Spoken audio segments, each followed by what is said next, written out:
नमस्ते विद्यार्थी मित्रांनो, आपण आज या ठिकाणी प्राचीन कालखंडातील आणि मध्ययुगीन कालखंडातील इतिहास जो आहे त्या संबंधीचे प्रश्नांची चर्चा या ठिकाणी करणार आहोत। अतिसंभाव्य प्रश्न ह्या अंतर्गत आपण याची चर्चा करणार आहोत। याच्या आधी आपण आधुनिक कालखंडातील महत्त्वाचे प्रश्न एक 40-45 प्रश्न आधीच्या व्हिडिओमध्ये आपण डिस्कस केलेले आहेत आणि त्यावेळेस जे महत्त्वाचं राहिलं होतं ते म्हणजे प्राचीन आणि मध्ययुगीन कालखंडावरती जे प्रश्न विचारले जातात त्या संबंधीची चर्चा आपली राहिलेली आहे, बरोबर आहे। तर आजच्या या व्हिडिओमध्ये आपण स्पेसिफिक प्राचीन आणि मध्ययुगीन कालखंडातील इतिहासासंबंधीचे प्रश्न जवळजवळ आपण 40-45 प्रश्न आज डिस्कस करणार आहोत, जे मोस्ट एक्सपेक्टेडमध्ये असणार आहेत। ओके, तर चला आपण अजिबात वेळ न घालवता डिस्कशन सुरू करूयात की कोणते कोणते प्रश्न असू शकतात या कालखंडामध्ये प्राचीन आणि मध्ययुगीनच्या अंतर्गत। विशेषतः आपण महाराष्ट्राला याच्याशी अटॅच करणार आहोत, जेणेकरून प्रश्न म्हणजे त्या पद्धतीनं बनू शकतील की महाराष्ट्राच्या विशेष अनुषंगाने, बरोबर आहे। तर याच्यामध्ये मला असं वाटतं की पहिला जो प्रश्न आहे प्राचीन कालखंडावरचा, तर तो पहिला प्रश्न आहे की प्राचीन गुहाचित्र, गुहेमध्ये चित्र काढलेली आहेत, तर ती प्राचीन गुहाचित्र कोणत्या ठिकाणी आहेत? प्राचीन कालखंडातील गुहाचित्र कोणत्या ठिकाणी आढळतात? तर हा पहिला प्रश्न आहे। बघा प्रश्न पहिला, प्राचीन कालखंडातील गुहाचित्र सगळ्यात फेमस आहेत बघा ही चित्र, ही भीमबेटका कुठे आहेत? भीमबेटका या ठिकाणी ही गुहाचित्र आपल्याला आढळतात। मध्य प्रदेशमध्ये हे ठिकाण असलेलं आपल्याला दिसतं। भीमबेटका या ठिकाणी ही गुहाचित्र आढळतात। नक्षी काढलेले आहेत, फुलं आहेत, पानं आहेत, प्राण्यांची चित्र आहेत, पशुपक्ष्याची चित्र आहेत आणि तो रंग, त्यावेळेस त्या चित्रांना दिलेला रंग तुमच्या माहितीसाठी सांगते की आजपर्यंत तो रंग निघालेला नाही आहे, तो जसा त्यावेळेस दिला होता। म्हणजे बऱ्यापैकी सिंधूच्या आधीचा कालखंड आहे तो, तर त्यावेळेसची ती गुहाचित्र आहेत आणि त्याच्यामधला जो कलर आहे तो अजूनही निघालेला नाही। तो कलर बऱ्यापैकी जसाच्या तसा आहे, हे खास त्याचं वैशिष्ट्य आहे त्या गुहाचित्रांचं। भित्तिचित्र आपण म्हणूयात की भिंतीवरती काढलेली ती चित्र आहेत, कलर दिलेली। ओके, कळाली ही गोष्ट। मध्य प्रदेशमध्ये ते हे ठिकाण आहे भीमबेटका। दुसरा मला असं वाटतं प्राचीन कालखंडातला प्रश्न, सिंधू संस्कृती आपण पाहिलेली आहे, तर त्या सिंधू संस्कृतीतील जी लिपी आहे तर ती कोणत्या प्रकारची होती? म्हणजे पाली म्हणजे कोणत्या, म्हणजे ब्राह्मी होती, खरुष्टी होती, नेमकी कोणती होती? पर्याय देऊ शकतात तुम्हाला। त्यावेळेस आपल्याला हे माहीत पाहिजे की सिंधू संस्कृतीची एकमेव अशी संस्कृती आहे जिची लिपी जी आहे ना ती चित्रलिपी आहे, कोणत्याही प्रकारे आजपर्यंत वाचता आलेली नाही आहे ती। ओके, म्हणजे वेगवेगळ्या प्रकारचे चित्र आहेत, पशुचे, प्राण्यांचे, वेलींचे, फुलांचे, त्रिकोण, चौकोन, पंचकोन असले चित्र काढलेले आहेत आणि ती लिपीच वाचता येत नाही। 450 पेक्षा जास्त चिन्ह आपल्याला दिसतात या लिपीमध्ये, म्हणजे ते त्यांनाच कळत होतं की त्या चिन्हाचा अर्थ काय, लक्षात घ्या। त्यामुळे आत्तापर्यंतच्या एवढ्या लिप्या आपल्याला सगळ्याला माहिती आहेत, वाचलेल्या आहेत, संशोधन झालं आहे, पण हडप्पा संस्कृतीतली लिपी ही चित्रलिपी असल्यामुळे आपल्याला आजपर्यंत वाचता आलेली नाही आणि यामध्ये जवळजवळ या चित्रांची संख्या 450 पेक्षा जास्त आहे, लक्षात घ्या। म्हणजे सिंधू संस्कृतीतील लिपी आता शॉर्टमध्ये लिहिते मी या ठिकाणी, कसली होती? तर चित्रलिपी होती। कसली होती? चित्रलिपी। किती? 450 पेक्षा जास्त चित्र आढळतात। ओके, लक्षात घ्या, चित्रलिपी होती। म्हणजे असं त्रिकोण काढतील, असं काहीतरी स्टार मारतील, काहीतरी चौकोन काढतील, असं काहीतरी वेगळंच काढतील, हे असल्या पद्धतीचे चित्र। ओके, त्यांनाच माहिती त्याचा अर्थ काय होता, आपल्याला अजून उमगलेला नाही आहे। ओके, तिसरा प्रश्नाकडे चलूयात। सर्वात मोठे स्नानगृह सिंधू संस्कृतीमध्ये कुठे सापडले? सिंधू संस्कृतीमध्ये सगळ्यात मोठं स्नानगृह, एका वेळेला कितीतरी लोक आंघोळ करू शकतील एवढं मोठं स्नानगृह त्या काळामध्ये कोणत्या ठिकाणी सापडलं असा प्रश्न विचारू शकतात. आपल्याला माहिती पाहिजे सिंधू संस्कृतीच्या 450 पेक्षा जास्त ब्रँचेस आहेत विविध ठिकाणी. त्यापैकी सगळ्यात महत्त्वाची सिंधूची जी ब्रँच आहे ती हडप्पा आणि मोहेंजोदडो, सगळ्याला माहिती आपल्याला, बरोबर आहे. आणि यापैकी मोहेंजोदडो हे जे ठिकाण आहे सध्या पाकिस्तानमध्ये आहे. मोहेंजोदडो या ठिकाणी मोठं स्नानागार, मोठं स्वयंपाकगृह सापडलेलं आहे. अशा पद्धतीनं तो पुतळासुद्धा सापडलेला आहे ज्याला आपण आद्यशिव म्हणतो. अशा पद्धतीनं खूप वस्तू तिथं सापडल्यात. हडप्पामध्ये वेगळं सापडलं, कालीबंगनमध्ये काळ्या बांगड्याची ढीग सापडले, चन्नोदाडोमध्ये तांब्याच्या मण्यांचे ढीग सापडलेले आहेत, धोलविरामध्ये दगडाचं धरण सापडलेलं आहे. असं वेगवेगळ्या गोष्टी सापडल्यात. त्याच्यापैकी या ठिकाणचा जो प्रश्न आहे ते स्नानगृहाचा मी विचारलेला इथं सांगितलं आहे तुम्हाला. तर सर्वात मोठे बाथरूम म्हणूयात आपण त्याला, तर ते कुठे आहे सिंधूमध्ये? तिसरा प्रश्न, सर्वात मोठे स्नानगृह कुठे सापडलेले आहे?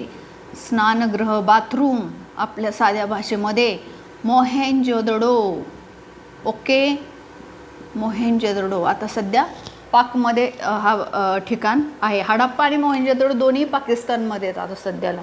पुढचा चौथा प्रश्न, ऋग्वेदातील प्रत्येक कडव्यास काय म्हटलेले आहे? आता आपण सिंधूच्या थोडंसं पुढे आलो, म्हणजे वैदिक कालखंडामध्ये आलो. तो वैदिक कालखंडामधला महत्त्वाचा प्रश्न तर काय आहे इथे मला वाटतंय असं, तर ऋग्वेदामध्ये जे कडवे आहेत ऋग्वेदामधले, तर त्याला काय म्हटलं जातं असा प्रश्न विचारू शकतात. तर काय म्हटलं जातं? ऋचा म्हटलं जातं. काय म्हटलं जातं?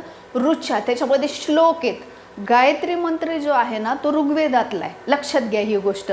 तर ऋचा म्हटलं जातं ऋग्वेदातील प्रत्येक कडव्यास. ओके, ऋग्वेदातील कडव्यास काय म्हटलं जातं? ऋचा. ओके, आता या ठिकाणी आपल्याला पुढचा एक प्रश्न इथे माहीत पाहिजे अजून. तो प्रश्न असा आहे की वैदिक कालखंडामध्ये 4 वेदांची निर्मिती झाली. त्यातला सगळ्यात पहिला वेद होता ऋग्वेद, दुसरा होता यजुर्वेद, तिसरा होता सामवेद आणि चौथा अथर्ववेद. अथर्ववेद उत्तर वैदिक कालखंडामध्ये आलेला आहे. 4 वेदांची निर्मिती झाली, संस्कृत भाषेमध्ये झाली. दुसरा पुढचा प्रश्न बनतो याच्यामध्ये, संस्कृत भाषेमध्ये झाली. मग ऋग्वेदामध्ये काय आहे? श्लोक आहेत, बरोबर आहे, इथे सांगितलं तसं ऋचा आहेत. मग यजुर्वेदामध्ये काय आहे? यज्ञाच्या संबंधीची माहिती आहे. सामवेदामध्ये काय आहे? संगीताच्या संबंधीची माहिती आहे, रागांची माहिती आहे. अथर्ववेदामध्ये काय आहे? तांत्रिक विद्येची, जादूटोण्याची या संबंधीची माहिती आहे, औषधासंबंधीची माहिती आहे. हे 4ही वेदांचं महत्त्वाचं स्थान आहे. या कालखंडामध्ये हे निर्माण झालेले आहेत. संस्कृत भाषेमध्ये विशेषतः निर्माण झाले. किती प्रश्न बनले बघा. हे सगळे प्रश्न एक एक करून जर बाजूला काढले तर 10, 8, 9 प्रश्न बनतात, बरोबर आहे ना. तर त्याच्यामुळे हे माहीत पाहिजे आपल्याला. किंवा वेदत्रयी कशाला म्हणतात? तर सुरुवातीचे 2, 3 म्हणजे ऋग्वेद, यजुर्वेद आणि सामवेद या तिघांना म्हणजे वेदत्रयी म्हटलेला आहे. आणि जो अथर्ववेद आहे ना तो नंतर आलेला आहे उत्तर वैदिक काळात, तर त्याला स्थान दिलेलं नाही आहे. ते मानत नाहीत की हा आमचा आहे, कारण त्याच्यामध्ये तांत्रिक विद्या, जादूटोणा याला अभ्यासलेला आहे, बरोबर आहे. उपचार त्याच्यामध्ये दिलेले आहेत. तर त्याच्यामुळे ओके, ठीक आहे. आता हा झाला चौथा प्रश्न. 5व्या प्रश्नाकडे येऊयात. इथे मी 2 वाक्य देते. याच्यामधलं पहिलं वाक्य आहे, भगवान महावीरांनी आपले उपदेश देण्यासाठी अर्धमागधी या लोकभाषेचा उपयोग केला. हे मी पहिलं वाक्य इथे सांगितलेलं आहे. आणि माझं दुसरं वाक्य इथे असं आहे याच्यामध्ये, तर गौतम बुद्धांनी आपले उपदेश देण्यासाठी लोकांना पाली भाषेचा, या लोकभाषेचा उपयोग केला. आणि वरीलपैकी कोणती विधानं बरोबर आहेत? चुकीचं आहे. 1 बरोबर, 2 बरोबर, दोन्ही बरोबर, दोन्ही चूक. ओके, तर या संबंधीचा प्रश्न असणार आहे. चौथ्या प्रश्नाकडे येऊयात आपण. चौथा प्रश्न काय आहे बघूयात, आत्ता डिस्कस केलेला. तर महावीरांच्या संबंधी, महावीरांनी जी आपले उपदेश दिला तर तो अर्धमागधी या लोकभाषेतून दिला आणि गौतम बुद्धांनी जे उपदेश दिले ते पाली या भाषेतून दिले किंवा लोकभाषेतून दिले आणि हे अर्धमागधी किंवा पाली हे प्राकृत भाषेची रूपं आहेत. कशाची आहेत? प्राकृत भाषेची रूपं आहेत. ओके, ही लोकभाषा आहेत. कळाले किती प्रश्न बनत आहेत? लक्षात असू द्या. पुढचा महत्त्वाचा प्रश्न आहे गौतम बुद्ध म्हणजे इथे काय होणार? हे दोन्ही वाक्य अचूक आहेत असं उत्तर आपल्याला द्यावं लागणार आहे. बरोबर आहे. पुढचा प्रश्न, गौतम बुद्धांचा जन्म लुंबिनी या ठिकाणी झाला. लुंबिनी हे ठिकाण आज कुठे आहे? कुठे? नेपाळमध्ये आहे. कुठे? नेपाळमध्ये. ओके, गौतम बुद्धांचा जन्म लुंबिनी या ठिकाणी झाला. लुंबिनी हे ठिकाण सध्या नेपाळ हे जे हा जो देश आहे तर ह्या देशामध्ये आहे. ओके, लक्षात असू द्या. पुढचा प्रश्न, आता हा लिहित नाही मी, तोंडी मी सांगितलं तरी तुमच्या लक्षात येतोय. पुढचा, एका बाजूला राजाचे चित्र. आता समजा कॉईन आहे. ओके, म्हणजे नाणं आहे. त्या नाण्यावरती एका बाजूला समोरच्या बाजूला राजाचं स्वतःचं चित्र काढलेलं आहे आणि मागच्या बाजूला एखाद्या देवाचं देवीचं चित्र काढलेलं आहे. ही जी पद्धत आहे ना, ही पद्धत कोणत्या देशाच्या पद्धतीतून आपण स्वीकारली, आपल्या राजांनी स्वीकारली प्राचीन कालखंडामध्ये? तर त्याचं उत्तर आहे ग्रीकांच्या पद्धतीतनं आपण स्वीकारली आहे. कुणाच्या? ग्रीकांच्या. ओके, की एका बाजूला राजाचा फोटो असेल, मागच्या बाजूला आपल्या देवाचा किंवा देवीचा फोटो असेल. ओके, तर या पद्धतीचं जे आहे तर ते कुणाकडनं आपण स्वीकारलं आहे? ग्रीकांकडनं स्वीकारलेलं आहे. चला येऊयात पुढच्या मुद्द्याकडे. पुढचा जो मुद्दा किंवा पुढचा प्रश्न आहे तर मौर्यांची राजधानी असलेले पाटलीपुत्र. मौर्यांची राजधानी. ओके, बिहार फेमस ठिकाण आहे मौर्यांच्या साम्राज्याचं, आहे ना, मगध. तर हे जे आहे ना, तर प्रश्न असा आहे की मौर्यांची राजधानी असलेले पाटलीपुत्र. आता त्यांच्या दोन राजधान्या होत्या, एक पाटलीपुत्र आणि एक दुसरी राजगृहाची होती. बरोबर आहे. म्हणजे मगधच्या दोन राजधान्या होत्या, एक पाटलीपुत्र आणि दुसरी राजगृह. यापैकी पाटलीपुत्र जे आहे तिला आज काय म्हणून ओळखतात असा प्रश्न विचारू शकतात.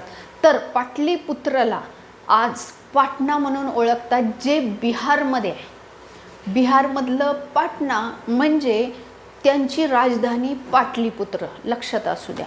पुढचा प्रश्न आहे अशोकाने लेखांमध्ये कोणती पदवी धारण केलेली होती? त्यांनी जे 14 शिलालेख जे आहेत अशोकाचे, विशेषत्वाने 13 शिलालेख आहेत. ह्या संबंधीची मी रील टाकलेली आहे. त्याच्यामध्ये ठिकाण, कोणता शिलालेख कोणत्या ठिकाणी आहे ते दिलेलं आहे. ती रील तुम्ही एकदा बघून घ्या. त्या रीलमध्ये तुम्हाला अशोकाचे पूर्ण 14 शिलालेख दिसतील. बरोबर आहे. ठिकाणं दिसतील. महाराष्ट्रामध्ये त्यातले 2 आहेत. बरोबर आहे. आय थिंक 7 आणि 8 असं हे क्रमांकाचे जे शिलालेख आहेत ते महाराष्ट्रामध्ये आहेत. ही शिलालेखाचा उद्देश काय होता? शिलालेख म्हणजे काय हे तुम्हाला सांगितलं आहे की एका शिळेवरती लेख लिहिला जायचा. तर ह्याचा उद्देश एक तर ह्या संबंधित राजाचं साम्राज्य किती पसरलं आहे, कुठून कुठपर्यंत पसरलं आहे हे दर्शवत होतं. आणि दुसरा विशेष काय होतं तर याच्यामधून अशोकाने काय केलं होतं की बौद्ध धर्माची जी तत्त्व आहेत, धम्मसंघाची जी तत्त्व आहेत त्याचा प्रचार आणि प्रसार सुद्धा केला होता. तर 2 गोष्टीसाठी अशोकाचे शिलालेख आपल्याला महत्त्वाचे दिसतात त्यांनी स्थापन केलेले. आणि ही विशेषत्वाने कलिंगामध्ये 13 आणि 14 मिळतो म्हणून 13 म्हणतात. बरोबर आहे. 13 आणि 14 कलिंगाचा शिलालेख आहे. तर ह्या शिलालेखामध्ये त्यांनी प्रत्येक ठिकाणी एक पदवी धारण केलेली आहे स्वतःसाठी. सम्राट अशोकाने स्वतःसाठी जी पदवी धारण केली तर ती पदवी कोणती होती? तर ती पदवी होती देवानाम प्रियदर्शी राजा. देवानाम प्रियदर्शी राजा. देवाला प्रिय असणारा राजा म्हणजे मी, म्हणजे सम्राट अशोक. ओके. देवानाम प्रियदर्शी राजा. अशा पद्धतीनं ते बिरुद त्यांनी धारण केलं होतं सम्राट अशोकाने आणि त्यांच्या सगळ्या शिलालेखामध्ये हे आढळतं. ही पदवी त्यांनी स्वतःला लावून घेतलेली आहे. देवानाम प्रियदर्शी राजा, म्हणजे याचा अर्थ आहे देवाला प्रिय असणारा मी राजा असा. ओके, चला पुढे जाऊयात. गौतम बुद्धांच्या जीवनावर आधारलेल्या कथा यांना काय म्हटलं जातं? गौतम बुद्धांच्या जीवनावरती ज्या कथा आधारलेल्या आहेत तर यांना काय म्हटलं जातं? तर हे माहीत पाहिजे आपल्याला. तर यासंबंधी त्यांच्या म्हणजे 500पेक्षा जास्त कथा आहेत त्या गौतम बुद्धांच्या जीवनावरती आधारित ज्या कथा आहेत. बघा, गौतम बुद्ध यांच्या जीवनावर आधारित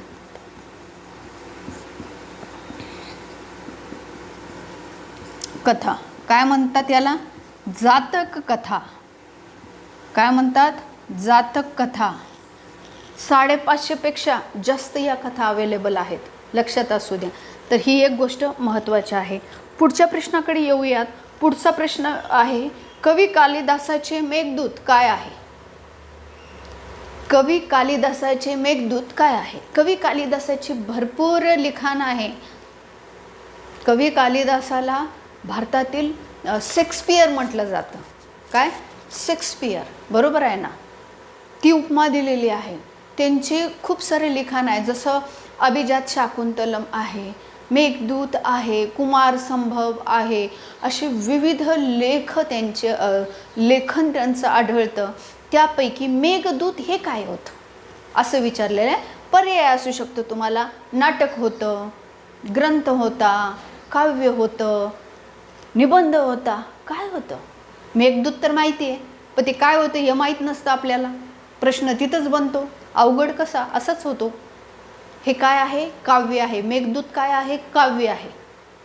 आणि अभिजात शाकुंतलम काय आहे? नाटक आहे. नाटक वेगळी, काव्य वेगळी. परीक्षेमध्ये तुम्हाला जसं ते गुगली टाकणार आहेत त्या पद्धतीनं प्रश्न बनणार आहे. आपली तयारी व्यवस्थित पाहिजे, बरोबर आहे. तर ही गोष्ट लक्षात ठेवा की मेघदूत जे आहे ते काव्य आहे कवी कालिदासाचे. आणि मला असं वाटतं, म्हणजे आपण एक रील टाकलेली आहे, एक कशी, एक का दोन टाकलेले आहेत, 2. त्या रीलमध्ये प्राचीन कालखंडातील सगळं साहित्य कवर केलेलं आहे. तुम्ही जर बघितलं असेल ते, तर प्राचीन कालखंडातील सगळं साहित्याला आपण कवर केलेलं आहे. ज्याच्यामध्ये तुम्हाला दिसेल की अश्वघोषाचे आहेत, वराहमिहिरचं आहे, शूद्रकाचं आहे, त्यानंतर विशाखा दत्ताचं आहे, मॅगेस्थेनीचं आहे, प्लिनीचं आहे. सगळ्यांचं कवर केलेलं आहे. रील बघून घ्या. 2 रील टाकलेले आहेत. ते 2 रील बघितलं तर प्राचीन कालखंडातील जे साहित्य आहे त्याच्यावरती येणारा कोणताही प्रश्नाचं उत्तर तुम्हाला अडणार नाही. ओके, आता क्लू दिलाय मी तुम्हाला. आता जायचं थेट आणि त्यातले ते कवर करायचं, बघायचं. पुढे चला. आता पुढे येऊयात आपण चोल राजा. आता थोडंसं आपण प्राचीनच्या आणि मिडिवलच्या मध्ये आलोत. प्राचीन संपला, तर सातवाहनांचं आपण पाहिलंय. मागच्या ह्याच्यामध्ये प्रश्न पाहिलेले आहेत की प्रतिष्ठान ही त्यांची राजधानी होती, सिमुकने स्थापना केली होती, बरोबर आहे. सातवाहन घराण्याची प्रतिष्ठान म्हणजे आजचं पैठण होतं. त्यानंतर अमरावती ही राजधानी मागच्या पेपरमध्ये मी डिस्कस केलेलं आहे. गाथा सप्तशती हलाचा प्राकृत काव्य आहे. त्यामुळे मी इथं आता सातवाहनांचा विषय थोडासा टाळलेला आहे प्रश्न विचारायचं. मी डायरेक्ट आता कुठं आलेले आहे की प्राचीन आणि मध्ययुगीनच्या मधला जो कालखंड आहे त्या मधल्या कालखंडातले काही प्रश्न, ज्याच्यामध्ये चोर, चेल, पांडे ह्यांचं किंवा यादव, तर ह्यांचा कालखंड दिसतो. त्यापैकी माझ्या नजरेत जो पहिला प्रश्न आहे तर तो आहे चोल राजा पहिला राजेंद्र.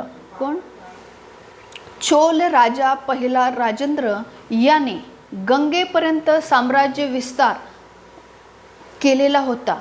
आणि मी गंगेपर्यंत साम्राज्य विस्तार केलेला आहे हे सिद्ध करण्यासाठी त्यांनी स्वतःला एक पदवी लावून घेतली होती.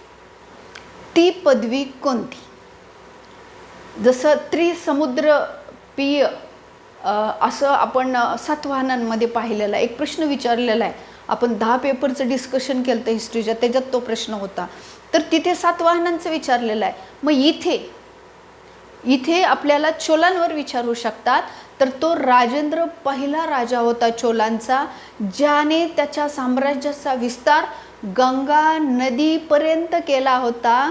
त्याचे घोडे गंगा नदीचं पाणी पित होते, तेवढं साम्राज्याचा विस्तार केला होता. म्हणून त्याने स्वतःला काय बिरुद लावलं होतं? गंगेकोंड.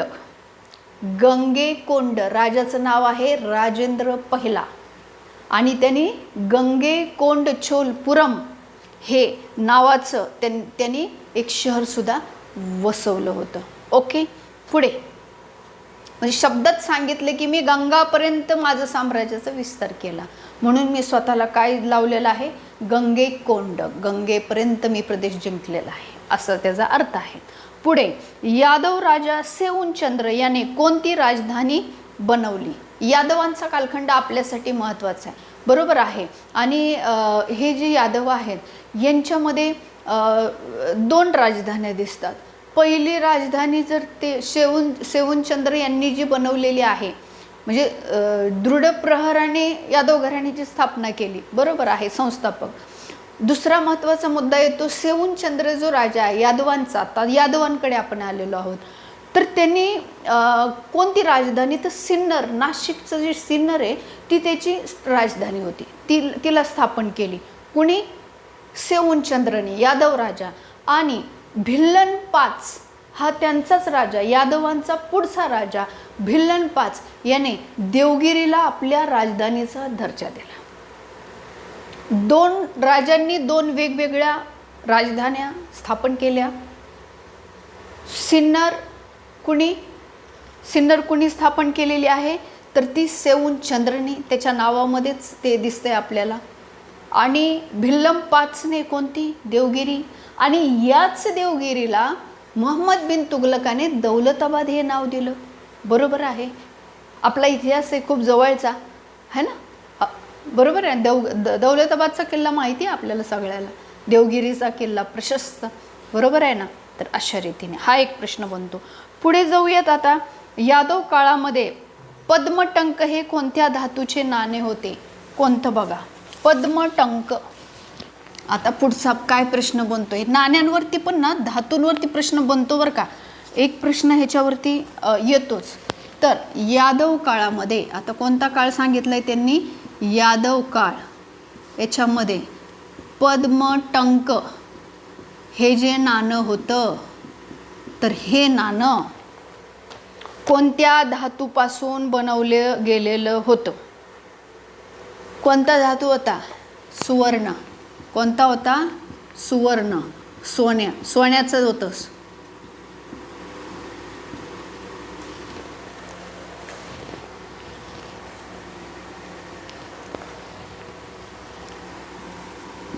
सोन्याचं नाणं.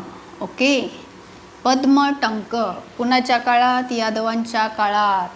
लक्षात असू द्या. ओके, हे महाराजांच्या काळातले सुद्धा चलन विचारलं जातं. आपण येणार होते, काढलेत ते पण प्रश्न. ओके, पुढचा प्रश्न तुमच्यासाठी महत्त्वाचा. प्रसिद्ध सूर्य मंदिर कोणत्या ठिकाणी आहे? आपल्या सगळ्याला माहिती आहे. सूर्य मंदिर कुठे आहे भारतामध्ये? कोणार्कला आहे. कोणार्कचं सूर्य मंदिर अतिशय प्रसिद्ध आहे, बरोबर आहे. कोणार्कचं सूर्य मंदिर. तसंच जगन्नाथपुरीचं मंदिर सुद्धा, जे ओरिसा या ठिकाणी, बरोबर आहे. ते ही दोन्ही मंदिर आपल्याला ह्या कालखंडातली महत्त्वाची मंदिरं दिसतात. कोणार्कचं सूर्य मंदिर आणि जगन्नाथपुरीचं श्रीकृष्णाशी संबंधित मंदिर आहे. तिथली रथयात्रा खूप मोठी असते बघा. ओके, तर ते एक आपल्याला माहीत पाहिजे. पुढे येऊयात आपण जरा थोडंसं. याच्यामध्ये आपल्याला दिसतं की गीत गोविंद हे काव्य कुणाचं आहे? कुणी रचलेलं आहे? गीत गोविंद. गीत गोविंद हे काव्य जयदेवाने रचलेलं आहे. जयदेवाचं ते काव्य आहे, लक्षात असू द्या.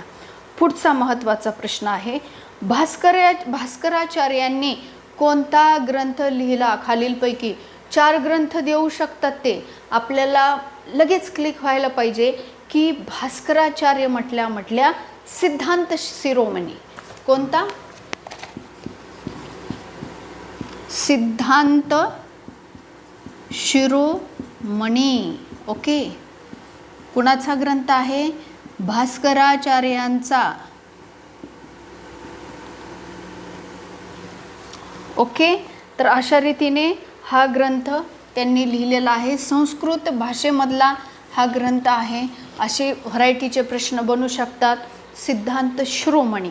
ओके, पुढचा प्रश्न, मराठी भाषेचे आद्यकवी कुणाला म्हटले जाते? आपल्या सगळ्याला माहिती आहे मराठी भाषेचे आद्यकवी मुकुंदराजांना म्हटलं जातं. मुकुंदराजांचा विवेक सिंधू हा आद्य